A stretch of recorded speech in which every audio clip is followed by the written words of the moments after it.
Thank you very much, Rob. And I'd like to begin by acknowledging, of course, we are here on Wurundjeri country and pay my respects to elders past and present, and to thank Uncle Phil in particular for the welcome to country.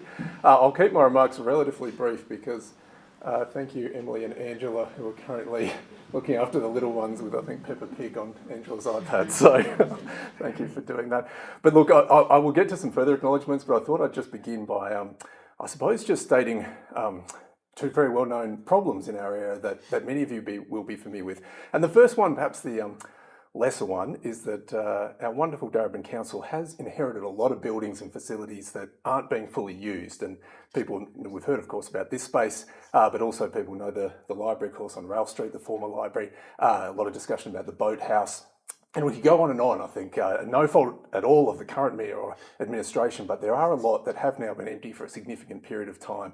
And so I just wanted to acknowledge the leadership of the mayor, Emily Demetriadis, and also former mayor Christina Laris, who many of you know, who've driven this process to actually think about, well, how can we make better use of these spaces? And in particular, how can we make better use of them for the broader community? And we're here today in part because of that process. So thank you, I see Melanie. Thank you everyone from council who's been a part of that. And as I said, particularly thanks to councillors Demetriadis, Valella, and of course Connie, who was Connie.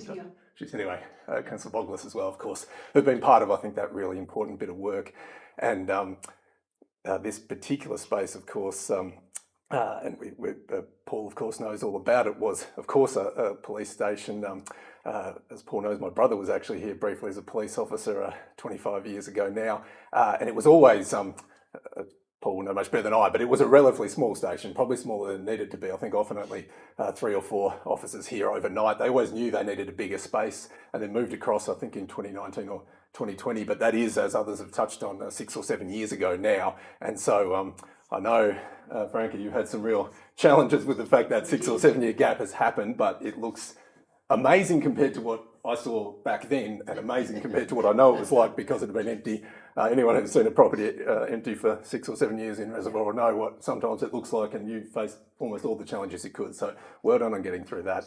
But just then touch on a second problem, and perhaps a more important one to touch on, which is that we know in this part of the world, we do have a significant cohort of people who face disadvantage in a lot of forms. A lot of that partially stems back to decisions made after World War II, when, of course, a lot of public housing was built, starting down at Northland and then right out around us here, not always built to the highest of standards, and not always those residents were not always back then provided with the support they needed, and that set in train what has really been some entrenched generational disadvantage. And we've been so lucky in this part of the world, of course, to have diverse Bridge Darebin, Reservoir enabled house, all of them working through the East Preston Community Centre in that part of the world. And then, of course, I know Annie's here, your community health, doing so much work out of there and out of their Blake Street premises.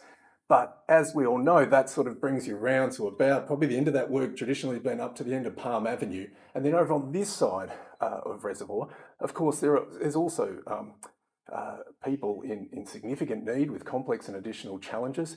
Anyone who's spent time in this part of the world will know sort of immediately to our south and immediately our west in particular, at the other end of Edward Street in particular, around here there is still that need, and we've sort of long battled with the fact that all the work that has been done to support those people has been temporary.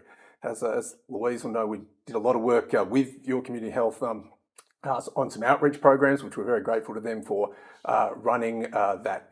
Did outreach out of the library, that did outreach to Palm Avenue, that helped traders understand where they could refer people to, and did do some door knocking through some of the public housing here, but it's always been temporary. And the lack of a permanent home has been a problem. So I just sketch out those two problems because I just feel that it's to the huge credit of Rob and Franca that we are here today with what is a solution to both of them. And that is the better use of this particular facility that sat empty here for 6 or 7 years, but most importantly, finally, a permanent base for providing those services. And I'll briefly do the acknowledgements. Other acknowledgement, I'll come back to Franca, but of course, I think that's Jed. I'm not sure if Jed's made it. She's on her way. Anyway, I just acknowledge as others have done Jed's support. acknowledge as we have the Mayor and Councillor Villela, particularly though I feel I have to acknowledge Councillor Boglis, Connie Boglis, who I know, as came through in your remarks, this has been a passion of yours. I remember you and I door knocking together and you talking through your desire, through your experience as a councillor and a mental health advocate, to see something exactly like that. So thank you so much for your passion on this particular project. But I do have to, Franca, I just think that you, everyone knows about you, your tremendous energy, but also your values, your belief in a holistic approach to health, which we all know is so important, particularly when people have those more complex or additional needs.